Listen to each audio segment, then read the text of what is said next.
დღეს საზოგადოება არის გაერთიანებული სიყვარულის იდეის გარშემო, ტრადიციული ფასეულობების, პატივისცემის იდეის გარშემო და ეს არის ძალიან მნიშვნელოვანი ჩვენი ქვეყნისთვის.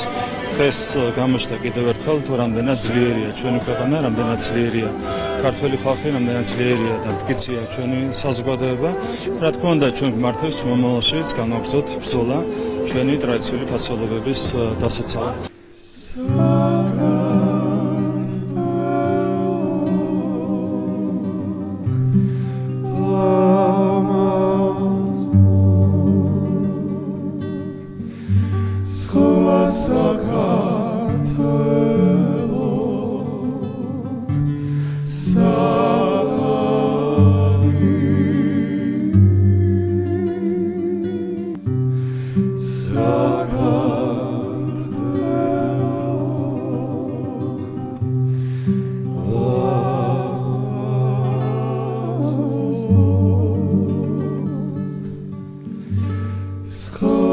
Saka